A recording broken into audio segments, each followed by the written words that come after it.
इसके अंदर जो की लर्निंग पॉइंट्स हैं वो क्या क्या हैं कि पहले हम पढ़ेंगे कि what does the law require you to do, how does the law work, what are the key parts of health and safety management system. ठीक है, जो कि हेल्थ एंड सेफ्टी पहला की यह है कि लॉ और लॉ के मुताबिक rules and health and safety law या रूल्स रेगुलेशन के मुताबिक हमने किस तरह से उसकी कंप्लाइंस करनी है, उसकी अमल दरामद उस पर करना है और हम कैसे उसके मुताबिक काम कर सकते हैं। हमें काम करने के लिए कौन कौन से लॉज जानना ज़रूरी है, उसको इम्प्लीमेंट करना हमारे लिए ज़रूरी है। और how does the law work, अगर कोई कमी कोताही होती है, कोई खता होती है, तो उसमें लॉ कैसे काम करता है, लॉ कानून वगैरह, और health and safety management system की पार्ट्स क्या है। ठीक है, आगे बढ़ें तो हमारे पास यहाँ पर आ रहा है what does the law require you to do. ठीक है, यहाँ पर लिखा है एज अ मैनेजर, कि अगर आप एक मैनेजर हैं, ठीक है, इस फोर्थ मॉड्यूल जो कि है अंडरस्टैंडिंग योर रिस्पॉन्सिबिलिटीज। ठीक है, आपकी जिम्मेदारियाँ क्या हैं उसके बारे में जानना। ठीक हो गया। अगर कहते हैं as a manager you know you have health and safety responsibilities, but what is there to guide you. यहाँ पर ये लिखा हुआ है as a health and safety manager, आपको तो ये पता है कि आपके ज़िम्मे हेल्थ एंड सेफ्टी को इंश्योर कराने की बड़ी जिम्मेदारियां हैं कंपनी की, ऑर्गेनाइजेशन में, फ्लोर में, किसी डिपार्टमेंट में। मगर आगे स्लाइड्स में कुछ चीज़ें हैं जो हमें गाइड करेंगी इस हवाले से। वो क्या क्या चीज़ें हैं जो हमें इस हवाले से गाइड करेंगी हमारी रिस्पॉन्सिबिलिटीज़ के हवाले से। उसमें पहली चीज़ आती है the law sets the boundaries with in which companies must operate. किसी भी बाहर मुल्क की कंपनी में जिसमें कोई ना कोई हेल्थ एंड सेफ्टी का पूरा डिपार्टमेंट काम कर रहा होता है, इस तरह ऑपरेशनल वर्क्स में, तो उस कंपनी वो कंपनी हेल्थ एंड सेफ्टी के हवाले से कोई ना कोई कानून जो है ना वो इम्प्लीमेंट करती है। मिसाल कोई कंपनी है XYZ नाम से, वो अपने अंदर एक हेल्थ एंड सेफ्टी डिपार्टमेंट रखती है, तो वो एक हेल्थ एंड सेफ्टी के किसी न किसी कानून के अंडर जो है ना वो काम कर रही होंगी। ठीक है, तो इसलिए कह रहे हैं कि जो लॉ है वो आपको एक हदूद मुतय्यन करके देती है कि आपने इस हदूद के अंदर रहते हुए आपने ये काम करने हैं, करवाने हैं, और अगर कोई कमी बेशी होती है तो उसका भी सारे का सारा हिसाब किताब इन्हीं लॉ के अंदर ये सब चीज़ें लिखी हुई हैं। अब जैसे कि यहाँ पर एक हेल्थ एंड सेफ्टी मैनेजर वो देख रहा है कि एक दरवाज़ा है जिससे लोग इंडोर आउटडोर जा रहे हैं, लोगों की गुजरगाह है, वहाँ पर एक एक्सटेंशन की तार जो कि स्विच बोर्ड के साथ लगी है, इलेक्ट्रिकल स्विच के साथ लगी है।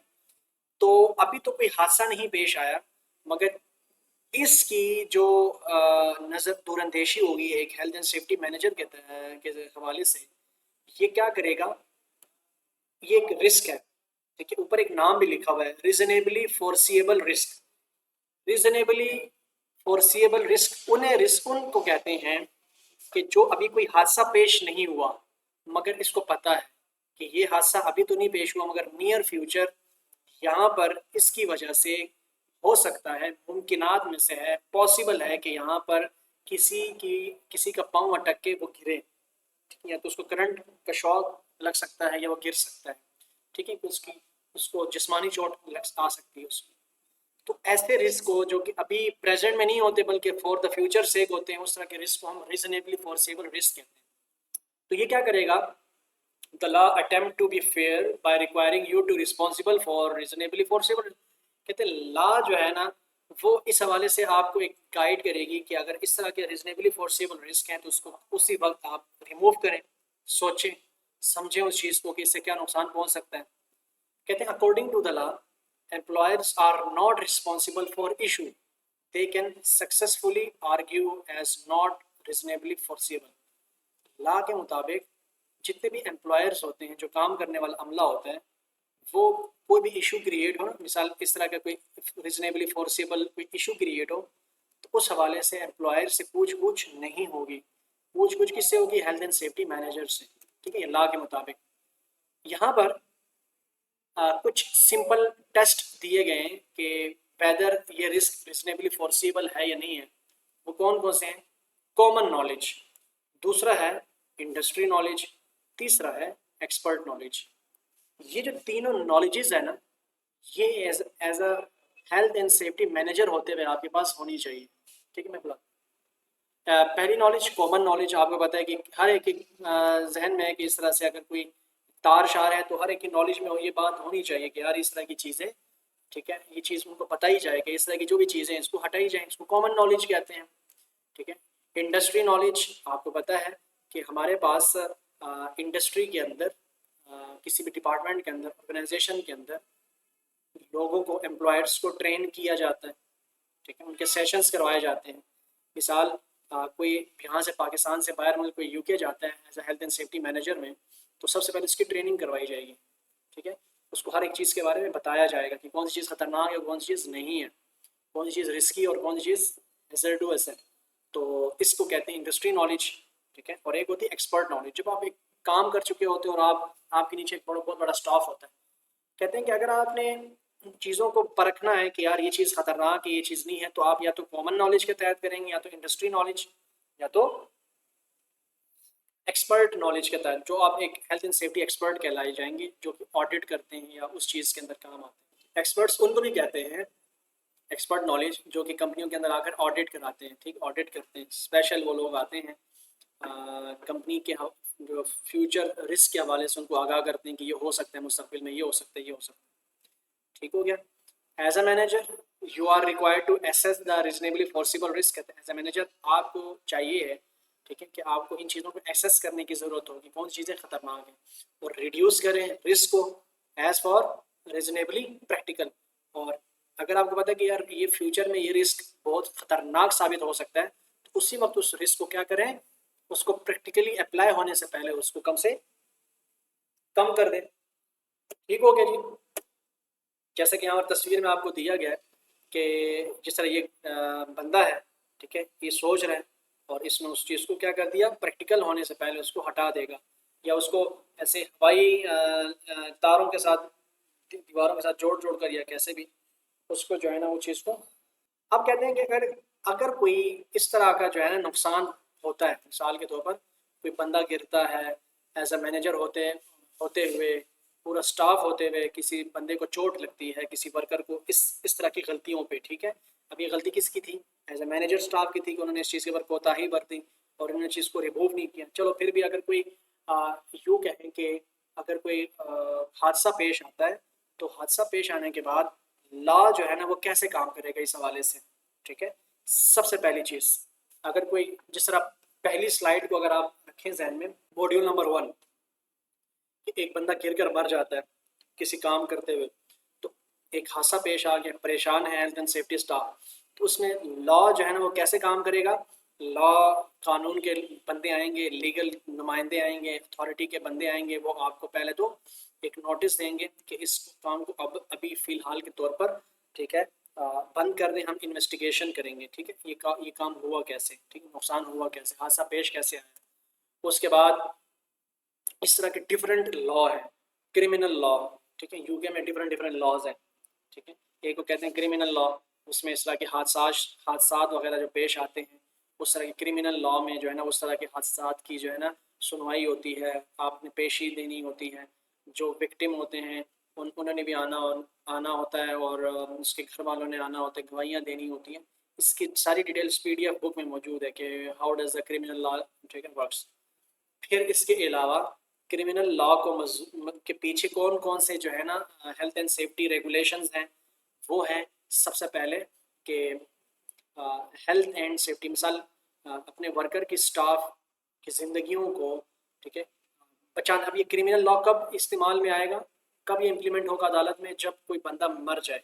ठीक है, तो मरने ना देना किसी भी कंपनी के अंदर, तो उसके लिए हमारे पास health and safety at work etcetera act 1974 काम करता है, हसवा जिसे कहते हैं।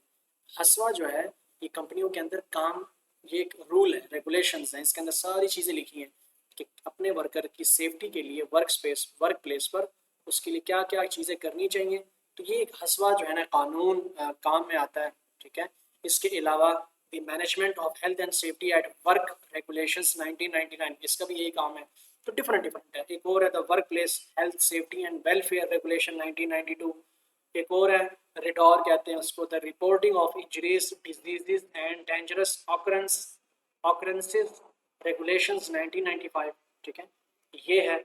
अब ये जो सारे के सारे रेडॉर जो था, ये जो था हमारे पास रेगुलेशन 1992 वाला, 1999 वाला, हसवा जो था, अब इन तमाम का क्या काम है कि आपके वर्कर्स की हेल्थ एंड सेफ्टी को इंश्योर कराना। ठीक, ये सारे कानून हैं जो कंपनियों में कराए जाते हैं। ठीक हो गया। कहते हैं these statutes are put in place by parliament in an attempt to stop accidents and injury before they happen. ठीक है, अब इन स्टैट्यूज को हम क्यों प्लेस करते हैं, ताकि कोई इंजरी, कोई नुकसान, कोई हादसा पेश होने से पहले आपके वर्कर्स की जो है ना वर्क प्लेस को, उनकी ज़िंदगियों को आसान बनाए, हिफाजती बनाए, हिफाजत दें उनको, उनके काम को, उनके वर्क प्लेस में, हर चीज़ में। ठीक है, ताकि कोई इंजरी वगैरह ये ना आए। फिर in criminal law the state must prove its case beyond reasonable doubt.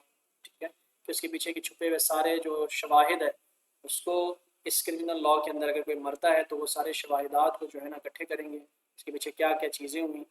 अब ये जैसा likely outcomes of criminal law कहते हैं कि अगर क्रिमिनल लॉ वाकई साबित हो जाता है कि तहत अगर कोई बंदा, जिसमें गलती बंदे की नहीं थी बल्कि स्टाफ की थी, कि उन्होंने उसको प्रॉपर गाइड नहीं किया, पीपीई नहीं प्रोवाइड किया, वो बंदा जो है ना गिर कर मर गया, तो उसमें तो रिस्पॉन्सिबल, जैसे शुरू में पढ़ा ना कि रिस्पॉन्सिबल एम्प्लॉय स्टाफ नहीं होता, कौन होते हैं, मैनेजर्स होते हैं रिस्पॉन्सिबल इस काम के। तो उसमें क्या होगा कि क्रिमिनल लॉ के नताइज के, क्रिमिनल केसेस के नताइज फिर क्या निकलते हैं, पॉसिबल इम्प्रिजनमेंट, फाइन, या तो कैद हो गई, मुमकिन कैद वगैरह आती है, फाइन्स आते हैं या रेमिडियल ऑर्डर्स आते हैं। ठीक है, कुछ वक्त के लिए जो है ना चीज़ें मुलतवी कर दी जाती हैं। ये इसकी जो है ना आउटकम्स हैं, आउटपुट हैं, ठीक है, इनका सामना करना पड़ सकता है। जैसे देखें वो बंदा गिर गया था, ठीक है, ये जो बंदा था जिसको चोट लगी थी आपके वर्कर को, वो विद फैमिली जो है ना वो माजूर होकर जो है ना वो कंपनी की तरफ आ रहा है, अदालत पेश हो रहा है, ठीक है, चीज़ सुनवाई के लिए। तो वो सिविल लॉ के अंदर क्या क्या चीज़ें होती हैं, जैसे सिविल कोड, जिसमें आपके ये इसमें तो ये था ना कि आपके हवाले से क्रिमिनल लॉ में ये चीज़ें होती हैं कि आपका कानून या आप लोगों ने उसको इम्प्लीमेंट नहीं किया था ना, जिसकी वजह से बंदा मरा, तो वो आप पर फाइन शाइन इस तरह से होगा कि आपने कानून को जो है ना कैसे नहीं इम्प्लीमेंट किया है, हेल्थ एंड सेफ्टी रेगुलेशंस को। फिर सिविल लॉज में क्या होता है कि जब किसी फैमिली का पर्सन जो कि आपके कंपनी में काम कर रहा था वो माजूर हो जाता है, तो उसमें फिर सिविल लॉ आता है। ठीक है, people injured by negligence of others और अ ब्रीच ऑफ स्टेटूटरी, ठीक है, statutory duty can seek compensation for harm. ठीक है, अब यहाँ पर ब्रीच ऑफ स्टेटूटरी ड्यूटी का क्या मतलब है कि वो किसकी कोताही की वजह से दूसरे बंदे जो है ना, या वर्कर्स कोताहियों की वजह से दूसरे बंदे वो शिकार होते हैं किसी हादसे का। ठीक है, तो इसको स्टेटूटरी ब्रीच कहते हैं। To be successful, the claimant must show that the defendant or the claimant of the duty of care was breached, the injury was caused by the breach of the duty of the। इसमें ये चीज़ें बताई गई हैं कि ये जो सामने द क्लेमेंट है, देखें ये जो आपकी जो आप यूँ कहें जो कुछ चीज़ों को, केस को आगे एज अ वकील, एज अ जज, ठीक है, क्लेमेंट जिसको हम कहते हैं, वो इस चीज़ को जो है ना सामने रखेंगी कि द डिफेंडेंट्स कौन है, उस ड्यूटी ऑफ केयर के, मतलब वहाँ पर आपका हेल्थ एंड सेफ्टी मैनेजर आएगा।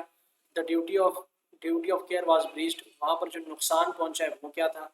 The injury was caused by the breach of the duty of the, और वहाँ पर ड्यूटी के दौरान ये जो हादसा पेश आया उसकी वजूहत क्या थी।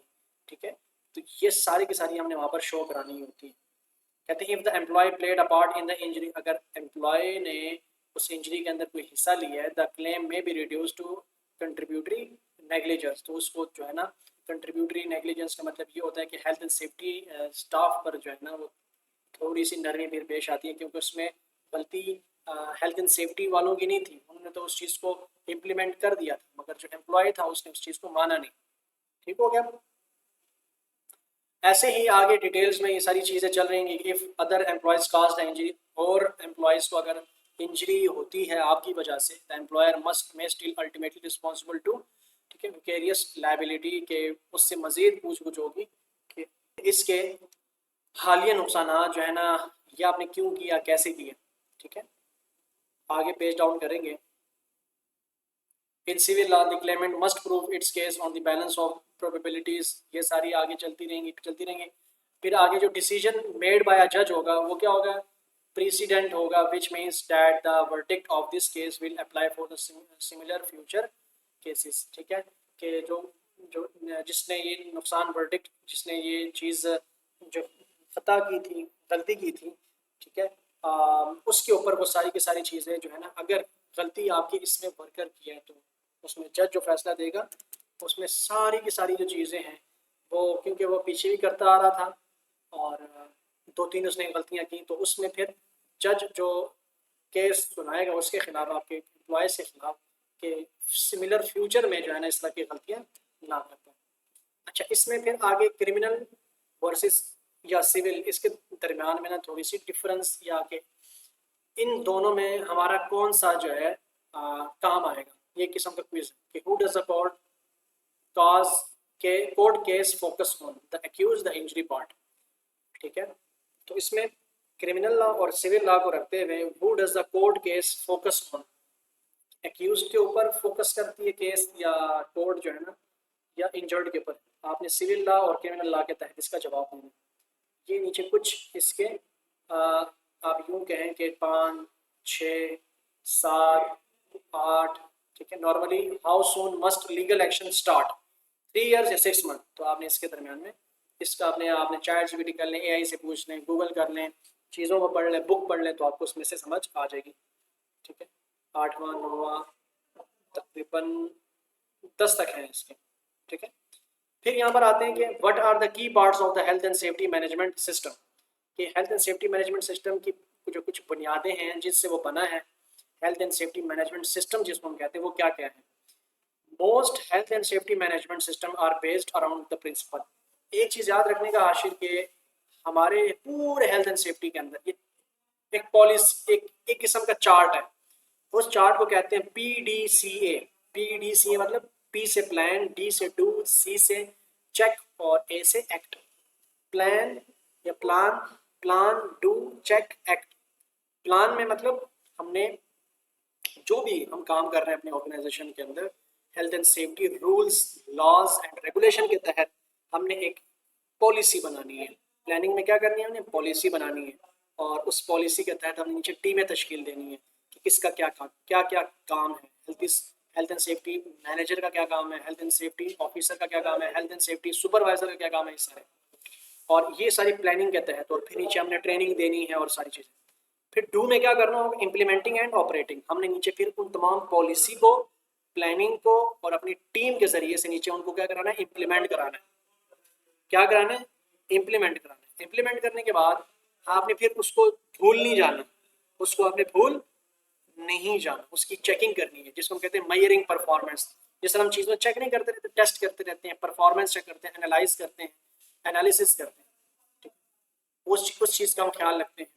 फिर ए में हम क्या करते हैं, एक्ट, ठीक है, कि आपने प्लानिंग भी कर ली, आपने प्लानिंग भी कर ली, उसको इम्प्लीमेंट भी कर लिया, ऑपरेट भी कर लिया, उसकी मेजरिंग भी कर रहे हैं, और लास्ट में एक्टिंग। एक्ट मतलब कि मजीद उसमें क्या क्या इम्प्रूवमेंट्स आ सकती हैं, ठीक है। मिसाल के तौर पर एक्ट में हम क्या क्या काम करते हैं, डू और चेक। चेक करने के दौरान आपको कोई एक मिलता है कि कोई फैटल इंजरी हुई है बीच में, ठीक है, तो आप उस फैटल इंजरी के तहत अपने उस पॉलिसी प्लान के अंदर कुछ ना कुछ तब्दीली लेकर आएंगे, ठीक है। उस तब्दीली को हम किस स्टेज के ऊपर आकर देखेंगे, अपडेट करेंगे अपनी पॉलिसी को एक्ट के अंदर। इस तरह से एक ऑर्गेनाइजेशन के अंदर एक पॉलिसी प्लान होती है, फिर उसके ऊपर अमल दरामद होता है, उसकी एनालिसिस की जाती है, एनालिसिस के बाद जहाँ पर अपडेट्स करनी होती है वो अपडेट कर दी जाती है, ठीक है। आगे जाएं तो हमारे पास क्या क्या चीज़ें आती हैं, health and safety management system, HSMS कहते हैं। The key benefits of introducing health and safety management system are to, कहते हैं कि इसके फायदे क्या हैं, health and safety management system के फायदे क्या क्या है। सबसे पहले कि comply with the legislative requirements. Legislative requirements कहते हैं जो कि कानून और इसके मुताबिक जो कि हमें रिक्वायर चीज़ें होती हैं, कहते हैं कि हम उससे वाकिफ़कार हो जाते हैं। हेल्प डिलीवर द पॉलिसी, और उन रिक्वायरमेंट्स के तहत हम अपनी पॉलिसी को जो है ना आगे डिलीवर करने में हमारे लिए तरसील उसको समझाने में मसाइल पेश नहीं आते हैं, आसानी होती है। इम्प्रूव मैनेजमेंट ऑफ रिस्क, जहाँ जहाँ रिस्क होते हैं उसकी मैनेजमेंट करने में हमारे लिए बेहतरी आती है। प्रोवाइड कॉम्पिटिटिव एजेस, अब ये देखो कि कौन चीज़ खतरनाक है, कौन चीज़ ठीक है जी। कॉम्पिटिटिव मिसाल के तौर पर हम उनको कहते हैं कॉम्पिटिटर जो कि आपके मुकाबले होते हैं, कि हमारे मध्य मुकाबिल कौन कौन सी कंपनियां हैं या जो हेल्थ एंड सेफ्टी को नहीं इंश्योर करा रही, उन चीज़ों को भी हमें समझ आ जाती है। Provide synergy with good business management, ठीक है जी। तो ये सारी की सारी हमारे पास इसके की बेनिफिट्स हैं। और फिर पॉलिसी के बारे में आखिर में दिया गया policies your commitment to comply with the law and meet your responsibility. कहते जो भी पॉलिसी वगैरह बनाई जाती है वही किस्म की आपकी ज़ुबान होती है किन के साथ, कि हमने जो लॉ है ठीक उसके साथ हमने अटैचमेंट लेनी है, और उसकी जितनी भी चीज़ें हैं हमने नीचे अपनी रिस्पॉन्सिबिलिटी के तहत उसको पूरा करना है। The next step involves planning for hazards, risk, emergencies and risk, कि जो रूल्स एंड रेगुलेशंस हैं ठीक है उसके अंदर हमने पहले प्लानिंग करनी है किस हवाले से, हैजर्ड्स के हवाले से, रिस्क के हवाले से, इमरजेंसी के हवाले से, रिस्पॉन्सेज के हवाले से, और फिर आपने चीज़ों को ऑर्गेनाइज करके ये यहाँ पर ना एक टीम के तहत, यहाँ पर एक फुटबॉल मैच के तहत ना उसको समझाया गया है कि जिस तरह किस तरह से कोच जो है ना अपनी तमाम टीम्स को जो है ना प्लानिंग या बोर्ड पे समझाता है कि किसने कहाँ खड़ा होना है, और ऐसे ऐसे जो है ना गेम के इस ओवर में आपने क्या करना है, इस मिनट में क्या करना है, किसने क्या कौन सी पोजीशन संभालनी है, सारी चीज़ें ठीक है जी। और इसी तरह फिर वो आपने ऑर्गेनाइज होना है, जैसा ग्राउंड के अंदर सारे के सारे टीममेट्स आपके ऑर्गेनाइज होकर काम करते हैं, तो सर आपने अपनी उसके अंदर भी ऑर्गेनाइज होना है। इम्प्लीमेंट योर पॉलिसी, कहते हैं जो पॉलिसी आप लोगों ने यहाँ बनाई थी बैठकर उसको फिर आपने ग्राउंड के अंदर जाकर इम्प्लीमेंट करना है, प्लानिंग करनी है ठीक है, ताकि वो अमल में आए। और फिर the only way you can find out if your plans are working to measure performance, कहते हैं आप अपने आपका जो स्कोर है, जो कारकर्दगी है, वही बताएगा कि आपकी प्लानिंग काम कर रही है कि नहीं कर रही ठीक है। इसी तरह देखें जिस तरह 1313 का फॉर एक्यूरेट रिकॉर्ड्स परफॉर्मेंस, ये जो आपकी परफॉर्मेंस है ये आपको बताएगी कि आप ठीक है किस लेवल पे खड़े हैं। If you find that adjustment are necessary you may need to review and improvement, आपको जहाँ पर लगे कि यार ये चीज़ हमें कुछ ठीक करने की ज़रूरत है, तो आपने उन चीज़ों को फ़ौरन से देखनी है और उसको इम्प्रूव करना है। ठीक हो गया, और इस तरह की चीज़ें हम इम्प्रूव कर सकते हैं बाकी अपने टीम और कोच मिलकर ठीक है। इसी तरह फिर when it comes to responsibility, जब रिस्पॉन्सिबिलिटी की जहाँ बात आएगी तो वो क्या है कि you need to appreciate the key procedures so you understand when to act and but when not to reduce reasonably foreseeable risk so far as, ये सारी वही चीज़ें हैं कि आपने अपनी रिस्पॉन्सिबिलिटी निभाते हुए आपने किन किन चीज़ों को करना है। ये देख ये सारी चीज़ें चार की चार चीज़ें इंपॉर्टेंट और की लर्निंग पॉइंट्स हमारे यही थे जो कि हमने ला रिक्वायर यू टू डू, ये सारी चीज़ें हमने पढ़ी। तो लास्ट के अंदर इस स्लाइड के अंदर सबको जमा करके ना कि अप्रिशिएट करना है इन तमाम प्रोसीजर्स को, कि कब कोई एक्शन करना मतलब एक एक्शन लेना है और कब नहीं लेना, रिड्यूस करना है रिस्क को, अडॉप्ट करना है health and safety management systems को, और गेट एवरीवन इन्वॉल्व, टीम बनानी है तो टीम को इन्वॉल्व करना है इस मामले में। तो ये आपने as a health and safety manager होते हुए इन तमाम चीज़ों को आपने इसको फुलफिल करके देखना है। ये सारी चीज़ें जो आज हमने इसके अंदर कंप्लीट की ठीक है। Understanding your responsibilities,